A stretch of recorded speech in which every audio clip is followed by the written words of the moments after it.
एवं गुरुर्ब्रह्मा गुरुर्विष्णु गुरुर्देवो महेश्वरा गुरुः साक्षात् परब्रह्म तस्मै श्री गुरुवे नमः। हम आदो देवकी देवगर्भजननं गोपीगिरिवर्धनं मायापूतन जीवतापहरणं गोवर्धनोद्धारणं कंसच्छेदनकौरवादिहननं कुन्तीसुतापालनम् एतत् श्रीमद्भागवतं पुराणकथितं श्रीकृष्णलीलामृतं निगमकल्पतरोर्गलितं फलं शुकमुखाद्रव अमृतसंयुतं पिबत भागवतं रसमालया मुहुरहो रसिका भूरि भावका। भगवान श्री कृष्ण चंद्र नारायण जी के चरण कमलों में नतमस्तक होकर के गुरु श्री वेद व्यास जी, गुरु श्री माधवाश्रम जी, गुरु श्री आदि गुरु शंकराचार्य जी, मेरे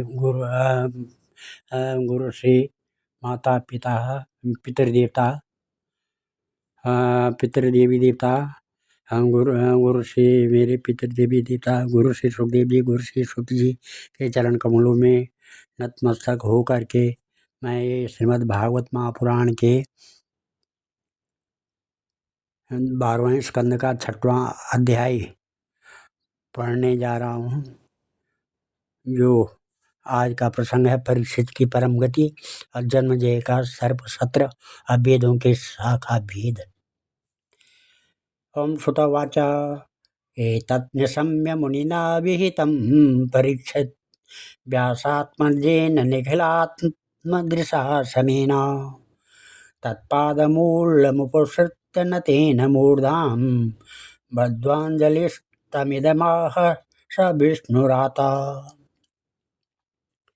सुत जी कहते हैं, शौनकादि ऋषियों व्यास नंदन श्री सुखदेव जी उन्हें समस्त चराचर जगत को अपनी आत्मा के रूप में अनुभव करते हैं और व्यवहार में सबके प्रति समदृष्टि रखते हैं। भगवान के शरणागत एवं उनके द्वारा सुरक्षित राजर्षि परीक्षित ने उनका संपूर्ण उपदेश बड़े ध्यान से श्रवण किया। अब वे सिर झुकाकर उनके चरणों के कनिक और पास खिसक आए तथा अंजलि बांधकर उनसे यह प्रार्थना करने लगे। राजा परीक्षित ने कहा, सिद्धोस्म्यानुगृहीतोऽस्मिन् भवता करुणात्मना सेवितो यच्च मे साक्षाद् अनादिनिधनो हरि नात्याद्भुतम् अहं मन्ये महताम् अच्युतात्मनाम् अज्ञेषु तापतप्तेषु भूतेषु यदनुग्रह पुराणसहितम् एतं श्रोष्मं भवतो वयम्।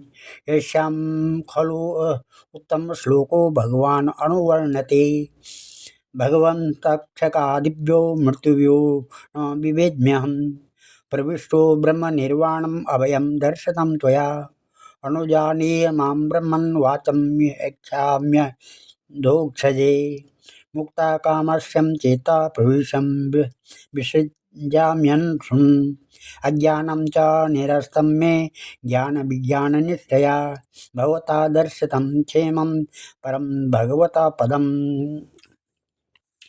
राजा परीक्षित ने कहा, भगवान आप करुणा के मूर्तिमान स्वरूप हैं। आपने मुझ पर परम कृपा करके अनादि अनंत एक रस सत्य भगवान श्री हरि के स्वरूप और लीलाओं का वर्णन किया है। अब मैं आपकी कृपा से परम अनुग्रहित और कृतकृत्य हो गया हूँ।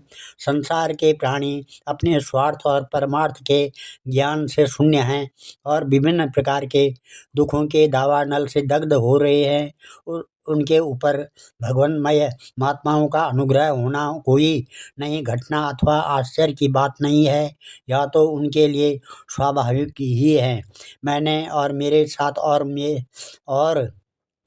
बहुत से लोगों ने आपके मुखारबिंद से इस श्रीमद् भागवत महापुराण का श्रवण किया है। इस पुराण में पद पद पर भगवान श्री हरि के उस स्वरूप और उन लीलाओं का वर्णन हुआ जिसके गान में बड़े बड़े आत्माराम पुरुष रमते रहते हैं। भगवान आपने मुझे अभय पद का ब्रह्म और आत्मा की एकता का साक्षात्कार करा दिया है। अब मैं परम शांति स्वरूप ब्रह्म में स्थित हूँ। अब मुझे तक्षक आदि किसी भी मृत्यु के निमित्त अथवा दल के दल मृत्युओं से भी भय नहीं है। मैं अभय हो गया हूँ। ब्रह्मन, अब आप मुझे आज्ञा दीजिए कि मैं अपनी वाणी बंद कर लूँ, मौन हो जाऊँ और साथ ही कामनाओं के संस्कार से भी रहित चित्त को इंद्रियातीत परमात्मा के स्वरूप में विलीन करके अपने प्राणों का त्याग कर दूं। आपके द्वारा उपदेश किए हुए ज्ञान और विज्ञान में परिनिष्ठित हो जाने से मेरा अज्ञान सर्वदा के लिए नष्ट हो गया है। आपने भगवान के परम कल्याणमय स्वरूप का मुझे साक्षात्कार कर दिया है। श्रुतोवाच इत्युक्तार्थमनुज्ञाप्य भगवान् बादरायणी जगाम भिक्षुभिः साकं नरदेवेन पूजिता।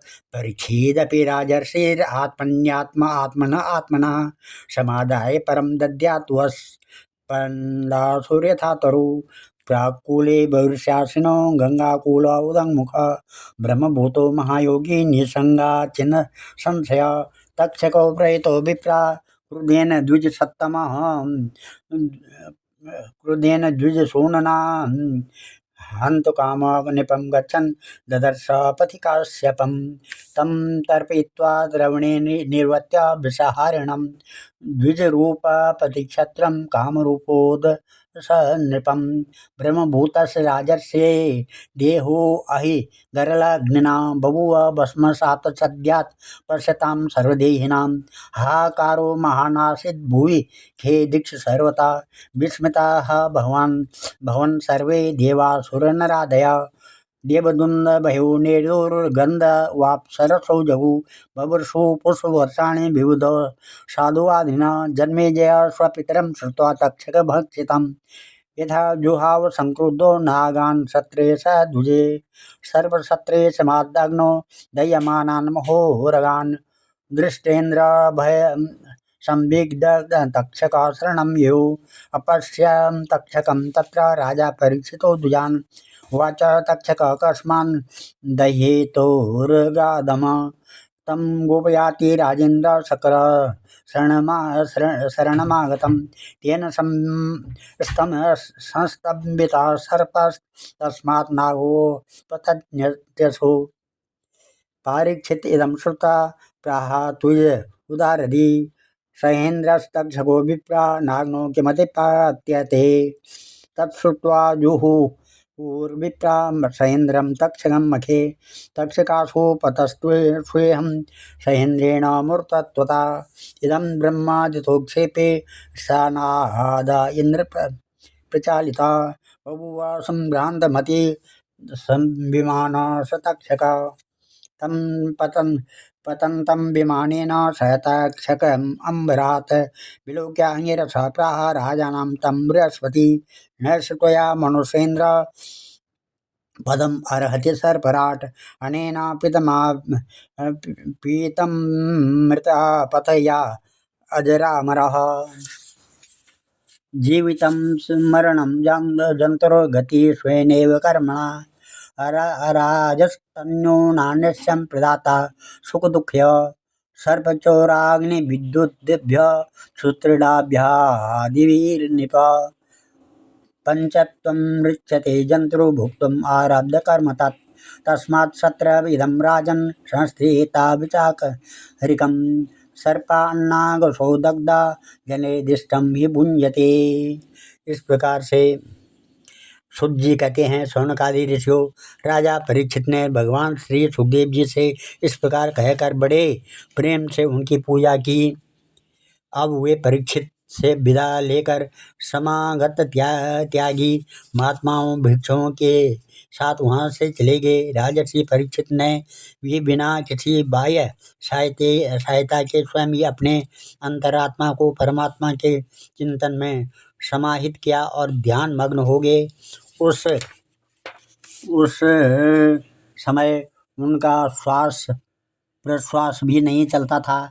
ऐसा जान पड़ता था मानो कोई वृक्ष ठूंठ हो। उन्होंने गंगा जी के तट पर कुसुमों को इस प्रकार बिछा रखा था कि जिसमें उनका अग्रभाग पूर्व की ओर हो और उन पर स्वयं उत्तम मुँह होकर बैठे हुए थे। उनकी आसक्ति और संशय तो पहले ही मिट चुके थे।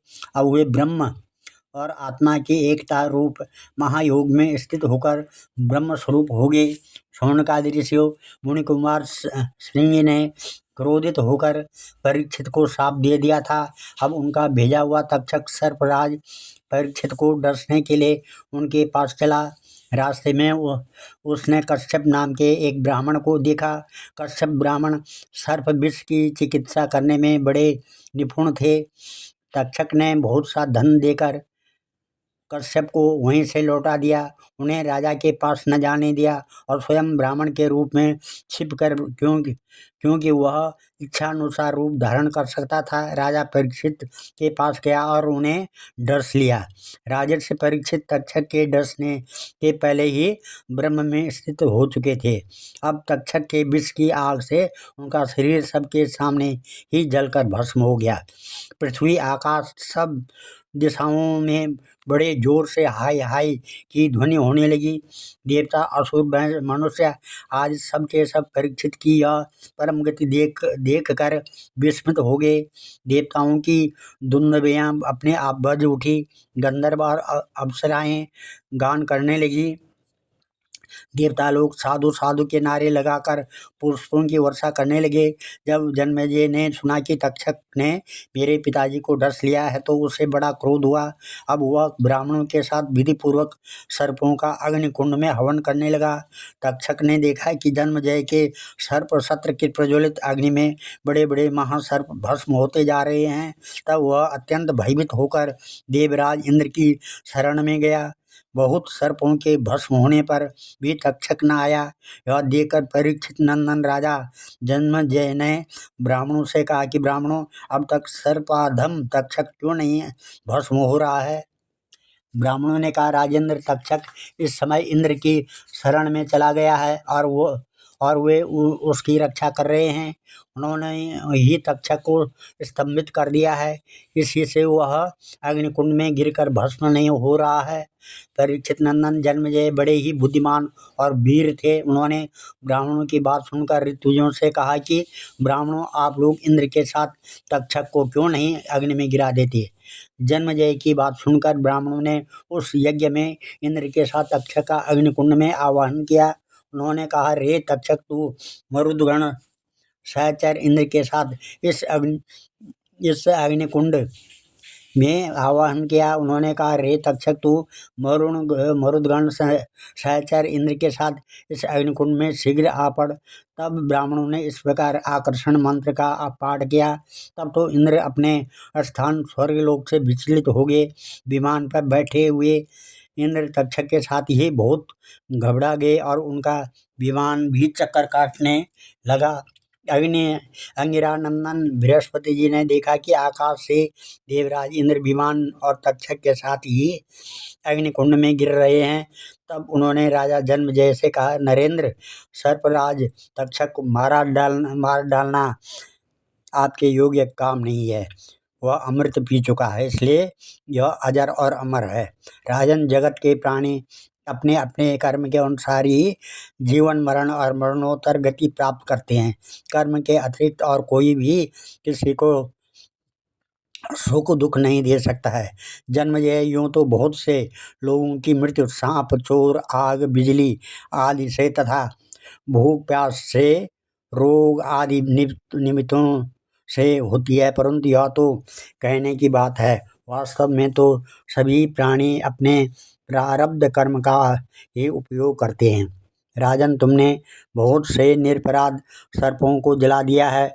इस अविचार यज्ञ का फल केवल प्राणियों की हिंसा ही है, इसलिए इसे बंद कर देना चाहिए, क्योंकि जगत के सभी प्राणी अपने अपने प्रारब्ध कर्म का ही भोग कर रहे हैं। श्रुतोवाच इत्युक्त्वा स तथात्याहं महर्षि मानयन् वचः सर्पसत्यादुपरतः पूजयामास वाक्यपतिं। सहसा विष्णु माया बाध्या लक्षणायया मुह्यन्त्यास्तेवात्मा भूता भूतेषु गुणवृत्तभिः न यत्र दम्भावृतिभया विराजिता मायात्म्यवादिः सकृतात्मवादिभिः न यद्विवादो विविधस्तदाश्रयो मनश्च सङ्कल्पविकल्पवृत्ति यत् न यत्र सृज्यं सृजतो भयो परं श्रेयस्य जीवस्त्रिभिरान्वितस्त्वहं तैरेत तैरेत तत् उत्साह ते बाध्यबाधकं निषिध्य चार्मिन् विरमेत् स्वयं मुनि परं पदं वैष्णवमामनन्ति तत् यन्नीतनीतत्यदुत्शिक्षवा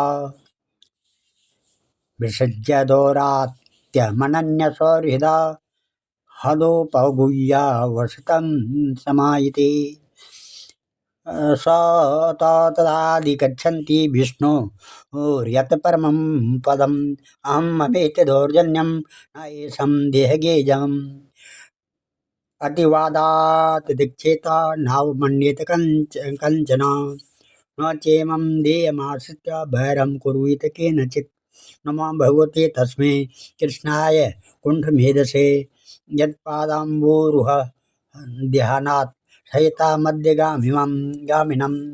श्री सुखदेव जी कहते हैं, है शौनकादि ऋषियों, महर्षि बृहस्पति जी बात का सम्मान करके जन्मेजय ने कहा कि आपकी आज्ञा शिरोधार्य है। उन्होंने सर्प शत्र बंद कर दिया और देवगुरु बृहस्पति जी को विधिपूर्वक पूजा की। ऋषिगण जिसने विद्वान ब्राह्मण को भी क्रोध आया सर्प मारे गए, यह वही भगवान विष्णु की महामाया, यह अनिवर्चनीय है। इसी से भगवान के स्वरूप भूत जीव क्रोध आदि गुण वृत्तियों के द्वारा शरीरों में मोहित हो जाते हैं, एक दूसरे को दुख देते हैं और भोगते हैं और अपने प्रयत्न से इसको निवृत्त नहीं कर सकते। विष्णु भगवान के स्वरूप का निश्चय करके उनका भजन करने से माया से निवृत्त होती है। इसलिए उनके स्वरूप का निरूपण सुनो। यह दम्भी है, कपटी है इत्यादि कारक बुद्धि में बार बार जो दम्भ कपट का स्फुरण होता है वही मारा है। अब आत्मवादी पुरुष आत्मचर्चा करने लगते हैं, तब वह परमात्मा के स्वरूप में निर्भय रूप से प्रकाशित नहीं होती, किंतु भयभीत होकर अपना मोह आदि कार्य न करती हुई ही किसी प्रकार रहती है। इस रूप में उसका प्रतिपादन किया गया है। माया के आश्रित नाना प्रकार के विवाद मतवाद भी परमात्मा के स्वरूप में नहीं है, क्योंकि वे विशेष विषयक है और परमात्मा निर्विशेष है। केवल वाद विवाद की तो बात ही क्या, लोक परलोक के विषयों के संबंध में संकल्प विकल्प करने वाला मन भी शांत हो जाता है। कर्म उसके संपादन की सामग्री और उसके द्वारा साध्य कर्म, इन तीनों से अनुवदिक अहंकारात्मक जीव, यह सब जिसमें नहीं है। वह आत्मस्वरूप परमात्मा न तो कभी किसी के द्वारा बाधित होता है, न किसी का विरोधी ही है। जो पुरुष उस परम पद के स्वरूप का विचार करता है, वह मन की मायामयी लहरों अहंकार आदि का बाध्य करके स्वयं अपने आत्मस्वरूप में ही विहार करने लगता है। जो मुमुक्ष एवं विचारशील पुरुष परम पद के अतिरिक्त वस्तु का परित्याग करते हुए नीति के द्वारा उसका निषेध करके ऐसी वस्तु प्राप्त करते हैं जिसका कभी निषेध नहीं हो सकता है और न तो कभी त्याग ही, वही भी विष्णु भगवान का परम पद है। यह तो बात सभी महात्मा और श्रुतियाँ एक मत से स्वीकार करती है। अपने चित्त को एकाग्र करने वाले पुरुष अंतःकरण की अशुद्धियों को, अनात्म भावनाओं को सदा सर्वदान के लिए मिटाकर अनन्य प्रेम भाव से परिपूर्ण हृदय के द्वारा उसी परम पद का आलिंगन करते हैं और उसी में समा जाते हैं। विष्णु भगवान का यही वास्तविक स्वरूप है, यही परम पद है। इसकी प्राप्ति उन्हीं लोगों को होती है, जिनके अंतःकरण में शरीर के प्रति अहम भाव नहीं और न तो इसके संबंध गृह आदि पदार्थों में ममता ही सचमुच जगत की वस्तु में मैंपन और मेरेपन का आरोप बहुत बड़ी दुर्जनता है। शौनक जी, जिसे इस परम पद की प्राप्ति अभिष्ट है, उसे चाहिए कि वह दूसरों की कटुवाणी सहन कर ले और बदले में किसी का अपमान न करे। इस क्षण भंगुर शरीर में अहम अहंता ममता करके किसी भी प्राणी से कभी बैर न करे। भगवान श्री कृष्ण का ज्ञान अनंत है, उन्हीं के चरण कमलों के ध्यान से मैंने इस श्रीमद् भागवत महापुराण का अध्ययन किया है। मैं अब उन्हीं को नमस्कार करके यह पुराण समाप्त करता हूँ। शौनक जी ने कहा,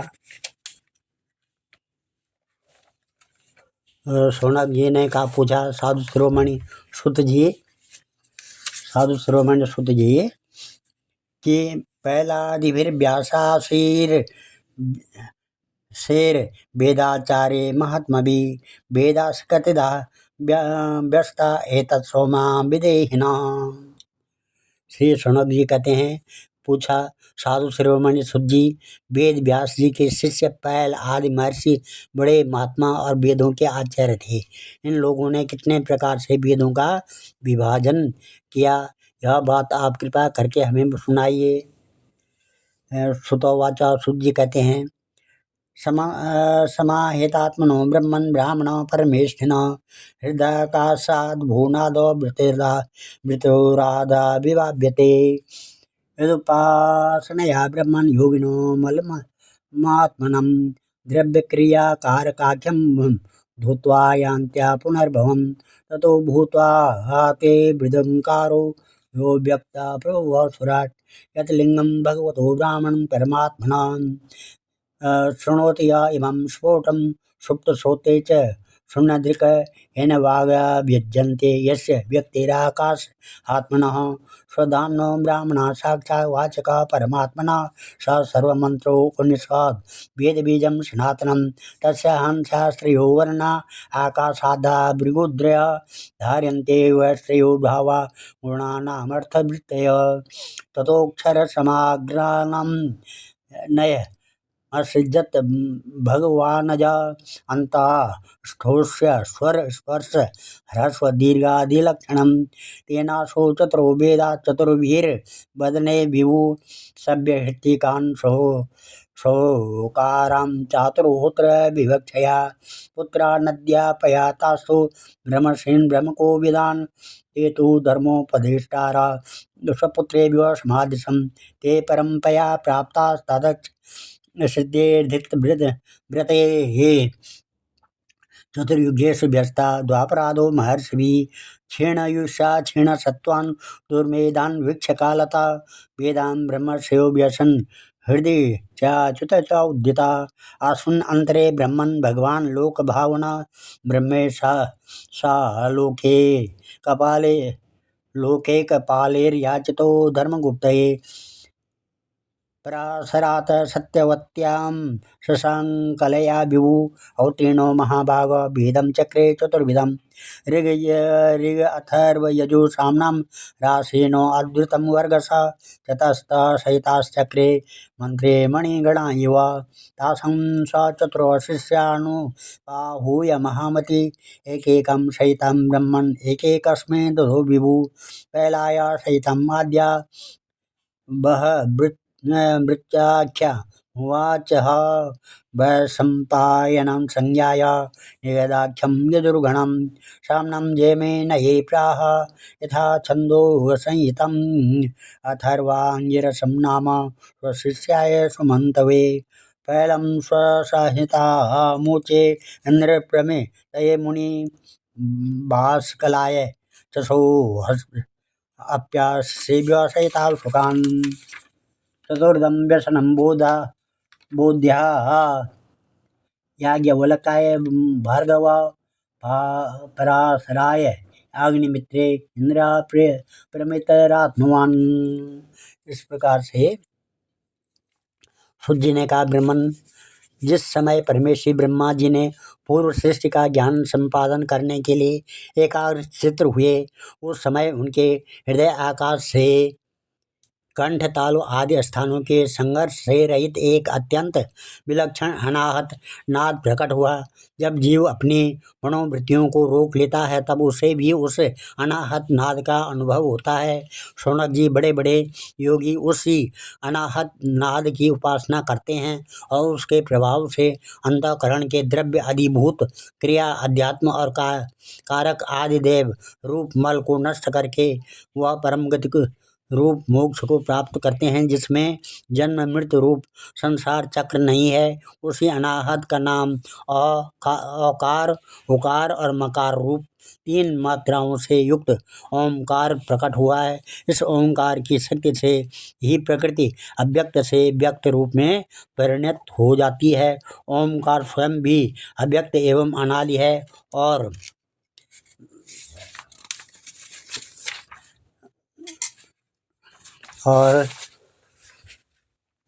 परमात्मा स्वरूप होने के कारण स्वयं प्रकाश भी है। जिस परम वस्तु का भगवान ब्रह्म अथवा परमात्मा के नाम से कहा जाता है, उसके स्वरूप का बोध भी ओंकार के द्वारा ही होता है। जब श्रवणेन्द्रिय की शक्ति लुप्त हो जाती है तब भी उस ओंकार को समस्त अर्थों को प्रकाशित करने वाले स्फुट तत्व को जो सुनता है और सुषुप्ति एवं समाधि अवस्था में वह सबके अभाव को भी जानता है, वही परमात्मा का विशुद्ध स्वरूप है। वही ओंकार परमात्मा से हृदय आकाश में प्रकट होकर वेद रूपा वाणी को अभिव्यक्त करता है। ओंकार अपने आश्रय परमात्मा पर ब्रह्म साक्षात वाचक है और ओंकार ही संपूर्ण मंत्र, उपनिषद और वेदों का सनातन भी है। शौनक जी, ओंकार के 3 वर्ण हैं, अ, उ और म। ये ही तीनों वर्ण सत्व रज तम, इन तीनों गुणों ऋक यजु साम और इन तीनों नामों भू भुव स्व, इन 3 अर्थों और जागृत स्वप्न सुषुप्ति, इन 3 वृत्तियों के रूप में 3 की संख्या वाले भावों को धारण करते हैं। इसके बाद सर्वशक्तिमान ब्रह्मा जी ने ओंकार से ही अंतस्थ य र ल व उष्म श स स ह स्वर, अ से औ तक, स्पर्श क से म तक तथा ह्रस्व और दीर्घ आदि लक्षणों से युक्त अक्षर समाग्नय अर्थात वर्णमाला की रचना की। उसी वर्णमाला द्वारा उन्होंने अपने 4 मुखों से होता, ऊर्ध्वायु, उद्गाता और ब्रह्म, इन 4 ऋतुजों के कर्म बतलाने के लिए ओंकार का और व्याहृतियों के सहित 4 वेद प्रकट किए और अपने पुत्र ब्रह्मर्षि मरीचि आदि को वेदाध्ययन में कुशल देकर उन्हें वेदों की शिक्षा दी। वे सभी जब धर्म का उपदेश करने में निपुण हो गए तब उन्होंने अपने पुत्रों को उनका अध्ययन कराया। तदंतर उन्हीं लोगों के नैष्ठिक ब्रह्मचारी शिष्य ब्रह्मर्षि प्रशिष्यों के द्वारा 4 युगों में संप्रदाय के रूप में वेदों की रक्षा होती रही। द्वापर के अंत में महर्षियों ने उनका विभाजन भी किया। जब ब्रह्मवेत्ता ऋषियों ने देखा कि समय के फेर से लोगों की आयु, शक्ति और बुद्धि क्षीण हो गई है, तब उन्होंने अपने हृदय देश में विराजमान परमात्मा की प्रेरणा से वेदों के अनेकों विभाग कर दिए। शौनक जी, इस वैवस्वत मनंतर में भी ब्रह्मा, शंकर आदि लोकपालों की प्रार्थना से ही अखिल विश्व के जीवनदाता भगवान ने धर्म की रक्षा के लिए महर्षि पराशर द्वारा सत्यवती के गर्भ से अपने अंश कला स्वरूप व्यास के रूप में अवतार ग्रहण किया। परम भाग्यवान शौनक जी, उन्होंने ही वर्तमान युग में वेद के 4 विभाग किए हैं। जैसे मणियों के समूह में से विभिन्न जाति की मणियां छांट कर अलग अलग कर दी जाती है, वैसे ही महामती भगवान व्यासदेव ने मंत्र समुदाय से भिन्न भिन्न प्रकरणों के अनुसार मंत्रों का संग्रह करके उनसे ऋग, यजु, साम और अथर्व, ये 4 संहिताएं बनाई और अपने 4 शिष्यों को बुलाकर प्रत्येक को एक एक संहिता की शिक्षा दी। उन्होंने वृक्ष नाम की पहली ऋग संहिता पैल को, निगद नाम की दूसरी यजु संहिता वैशंपायन को और समाश्रुतियों की छंदोग संहिता जैमिनी को और अपने शिष्य सुमंतु को अथर्व अंगिरस संहिता का अध्ययन कराया। शौनक जी पैल मुनि ने अपने संहिता के 2 विभाग करके एक का अध्ययन इंद्र प्रमिति को और दूसरे का भास्कल को कराया। भास्कल ने भी अपने शाखा के 4 विभाग करके उन्हें अलग अलग अपने शिष्य बोध, याज्ञवल्क्य, पराशर और अग्निमित्र को पढ़ाया। परम संयमी इंद्र प्रमिति ने प्रतिभाशाली मांडुकेय ऋषि को अपने संहिता का अध्ययन कराया। मांडुकेय के शिष्य थे देवमित्र, उन्होंने सौभरी आदि ऋषियों को वेदों का अध्ययन कराया। अध्यापयत् संहिता स्वाम मानुकेश अमृषं कविं तस्य शिशो देवमित्र सौभर्या तिज ऊर्जवत्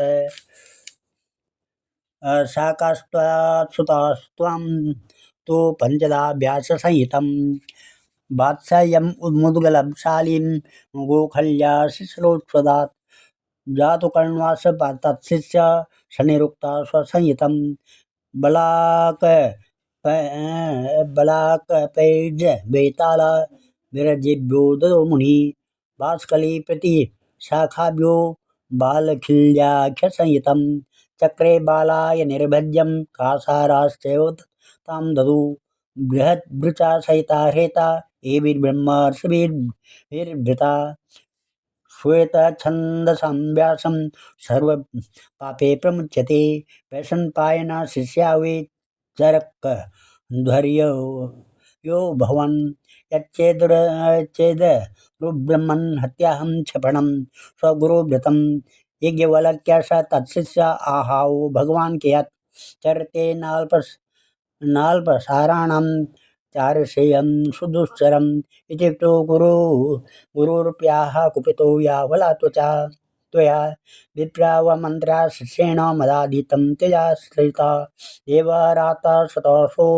भिक्षादित्वा युजसां गणं ततो गतोऽथ मुनयो दध्रीशुस्तान् यजुर्गणान् यजुषेदितरा भूता तल्लोलुपतया दुदौ तैतेरिया इदं यजो शाखा आसन् सुपेशला यज्ञवालक्यस्ततो ब्रह्मन् छन्दोषादि गवेषयन् गुरोर्विद्यमानानि सूपस्ते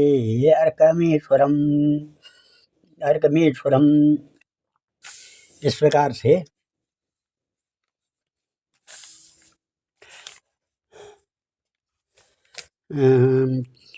मानुकेय के पुत्र का नाम था साकल्य। उन्होंने अपने संहिता के 5 विभाग करके उन्हें वात्सल्य, मुद्गल, शालीय, गोखल्य और शिशिर नामक शिष्यों को पढ़ाया।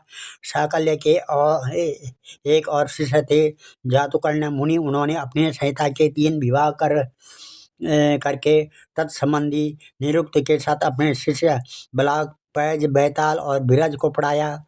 भास्कल के पुत्र भास्कली ने तथा शाखाओं से एक बालखिल्य नाम की शाखा रची। उसे बालायनी, भज्य एवं कासार ने ग्रहण किया। इस ब्रह्मर्षि ने पूर्वोक्त संप्रदाय के अनुसार ऋग्वेद संबंधी बृहद ऋच शाखाओं का धारण किया। जो मनुष्य यह वेदों के विभाजन का इतिहास श्रवण करता है वह सब पापों से छूट जाता है। शौनक जी वैशंपायन के कुछ शिष्यों का नाम था चरकार्ध्यु। इन लोगों ने अपने गुरुदेव के ब्रह्म हत्या जनित पाप का प्रायश्चित करने के लिए एक व्रत का अनुष्ठान किया, इसलिए उनका नाम चरकार्ध्यु पड़ा। वैशंपायन के एक शिष्य यज्ञवल्क्य मुनि भी थे। उन्होंने अपने गुरुदेव से कहा, ओहो भगवान, ये चरकार्ध्यु ब्राह्मण तो बहुत ही थोड़ी शक्ति रखते हैं, इनके व्रत पालन से लाभ ही कितना है। मैं आपके प्रायश्चित के लिए बहुत ही कठिन तपस्या करूँगा। यज्ञवल्क्य मुनि की यह बात सुनकर वैशंपायन मुनि को क्रोध आ गया। उन्होंने कहा, बस चुप रहो, तुम्हारे जैसे ब्राह्मणों का अपमान करने वाले शिष्य की मुझे कोई आवश्यकता नहीं है। देखो, अब तक तुमने मुझसे जो कुछ अध्ययन किया है उसका शीघ्र से शीघ्र त्याग कर दो और यहाँ से चले जाओ। याज्ञवल्क्य जी देवराज के पुत्र थे। उन्होंने गुरु जी की आज्ञा पाते ही उनके पढ़ाए हुए यजुर्वेद का भ्रमण कर दिया और वहाँ से चले गए। जब मुनियों ने देखा कि याज्ञवल्क्य ने तो यजुर्वेद का भ्रमण कर दिया है, तब उनके चित्त में इस बात के लिए बड़ा लालच हुआ कि हम लोग इसी प्रकार इसको ग्रहण कर लें, परंतु ब्राह्मण होकर उगले हुए मंत्रों को ग्रहण करना अनुचित है। ऐसा सोच कर वे तीतर बन गए और उस संहिता को चुग लिया। इसी से यजुर्वेद की वह परम रमणीय शाखा तैत्तिरीय के नाम से प्रसिद्ध हुई। शौनक जी, अब याज्ञवल्क्य ने सोचा कि मैं ऐसी श्रुतियाँ प्राप्त करूं जो मेरे गुरु जी के पास भी न हों। इसके लिए वे सूर्य भगवान का उपस्थान करने लगे। याज्ञवल्क्योवाच ओम नमः भगवते आदित्याय अखिल जगदात्म स्वरूपेण काल स्वरूपेण चतुर्विध भूत निकायानां ब्रह्मादि तम पर्यंतानां अंतर्हृदयेषु बहिरपि चाकाश उपाधि नाभ्याधीयमानं भवानेक एव क्षणलव निमेषावय उपजित संवत्सर गणोनाम् अपादानं विसर्गाभ्याम् इमां लोकाम् यात्राम् अनुबध्यति यदु वाव विबुध्य वर्ष सवितरद तपस्यानुसवन् महम आहारम माम्रय विधि नोपतिष्ठमानम् अखिल दुरित वृजन बीज भजनम भगवता समाधि धीमहि तपन्मंडलम य इह वाव स्थिर चरनिकाणां निज निकेतनानां महा इंद्रिया सुगण आत्मानं स्वया आत्मानं अंतर्यामी प्रचोदयति ही य एवं लोकामतिकरः आनंदका संज्ञः।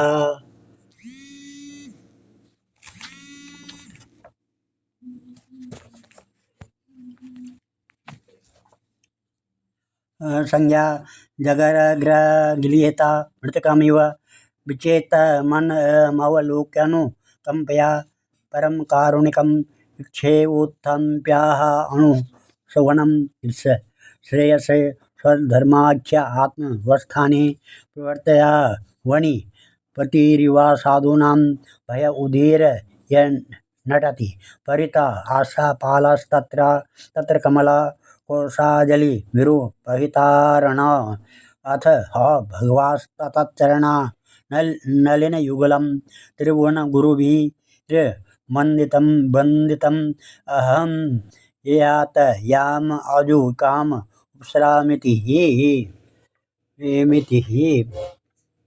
इस प्रकार से याज्ञवल्क्य जी इस प्रकार उपस्थान करते हैं। मैं ओंकार स्वरूप भगवान सूर्य को नमस्कार करता हूँ। आप संपूर्ण जगत के आत्मा काल स्वरूप हैं। ब्रह्मा से लेकर तृण पर्यंत जितने भी जरायुज, अंडज, स्वेदज और उद्भिद 4 प्रकार के प्राणी हैं, उन सबके हृदय में और बाहर आकाश के समान व्याप्त रहकर भी आप उपाधि के धर्मों से असंग रहने वाले अद्वितीय भगवान ही हैं। आप ये क्षण, लव, निमेष आदि अवयवों से संगठित अवसरों के द्वारा एवं जल के आकर्षण विकर्षण आदान प्रदान के द्वारा समस्त लोगों की जीवन यात्रा चलाते हैं। प्रभु, आप समस्त देवताओं में श्रेष्ठ हैं। जो लोग प्रतिदिन तीनों समय वेद विधि से आपकी उपासना करते हैं, उनके सारे पाप और दुखों के बीजों को आप भस्म कर देते हैं। सूर्यदेव, आप सारी सृष्टि के मूल कारण एवं समस्त ऐश्वर्यों के स्वामी हैं। इसलिए हम आपके इस तेजोमय मंडल का पूरी एकाग्रता के साथ ध्यान करते हैं। आप सबके आत्मा और अंतर्यामी हैं। जगत में जितने चराचर प्राणी हैं और सब आपके ये आश्रित हैं। आप ही उनके अचेतन मन, इंद्रिय और प्राणों के प्रेरक हैं। यह लोग प्रतिदिन अंधकार रूप अजगर के विकराल मुंह में पड़कर अचेत और मुर्दा सा हो जाता है।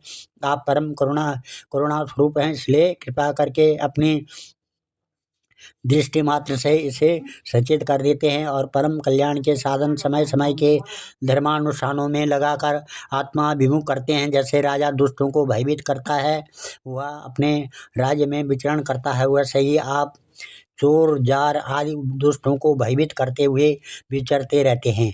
चारों ओर सभी दिक्पाल स्थान स्थान पर अपनी कमल की कली के समान अंजलियों से आपको उपहार समर्पित करते हैं। भगवान आपके दोनों चरण कमल तीनों लोकों के गुरु समान महान भावों से भी बंधित हैं। मैंने आपके युगल चरण कमलों की इसलिए शरण ली है कि मुझे ऐसे यजुर्वेदी की प्राप्ति हो जो अब तक किसी को न मिला हो।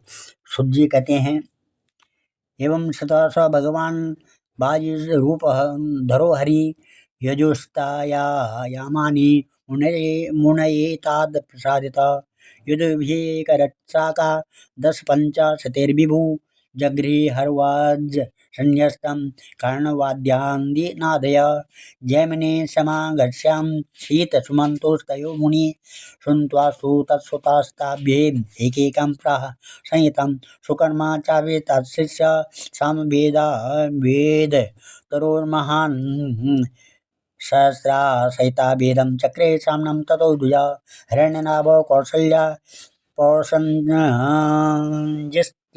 सुकर्मणः शिष्य जगृहतुश्चाश आवन्तो ब्रह्मवित्तमा उदिचा सामगा शिष्या आसन् 500 वे पौष्याञ्जावन्त्याश्चापि ताश्च प्राच्यान् प्रचक्षते लोगाक्षीर्माङ्गली कुल्या कुक्षिद कुक्षिरेव च पौष्याञ्जिशिष्या जगृहुः संहितास्ते शतं कुतो हिरण्यनाभस्य 24 संहिता शिष्य उच्चे शिष्येभ्यो शेषा अवंत आत्मवान्।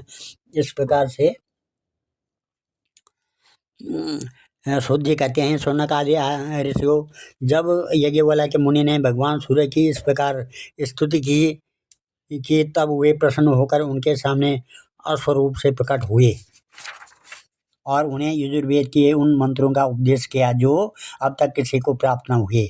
इसके बाद यज्ञवल्क्य मुनि ने यजुर्वेद असंख्य मंत्रों से उसकी 15 शाखाओं की रचना की। वही वार्ष्णेय शाखा के नाम से प्रसिद्ध हैं। उन्हें कर्ण मध्यान्दिन आदि ऋषियों ने ग्रहण किया है। यह बात मैं पहले ही कर चुका हूँ कि महर्षि कृष्णद्वैपायन जैमिनी मुनि को साम संहिता का अध्ययन कराया। उनके पुत्र थे सुमंतु मुनि और पौत्र थे सुनवान। जैमिनी मुनि ने अपने पुत्र और पौत्र को एक एक संहिता पढ़ाई। जैमिनी मुनि के एक शिष्य का नाम था सुकर्मा। वह एक महान पुरुष था। जैसे एक वृक्ष में बहुत सी डालियां होती है, वैसे ही सुकर्मा ने सामवेद की 1000 संहिताएं बना दी। और सुकर्मा के शिष्य कौशल देशवासियों के हिरण्यनाभ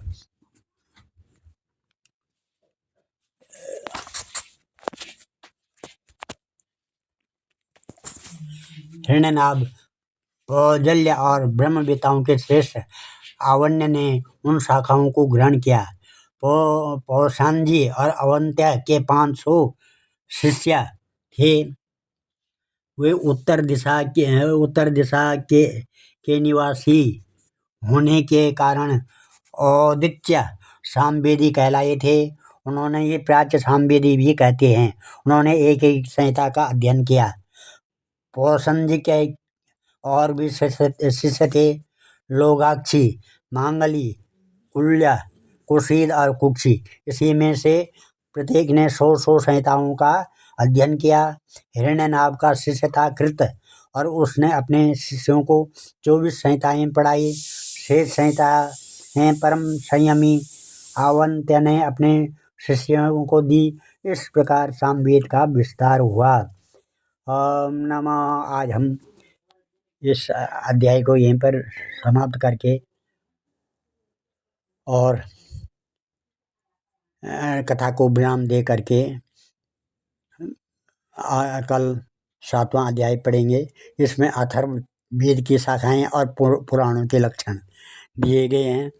ओम ध्येयं सदा परिभवग्नमविष्यदोहं तीर्थात्पदं शिववीरञ्चनुतं शरणं भृत्यातिहं प्रणतपालभवाब्धिपोतं वन्दे महापुरुषते चरणारविन्दं।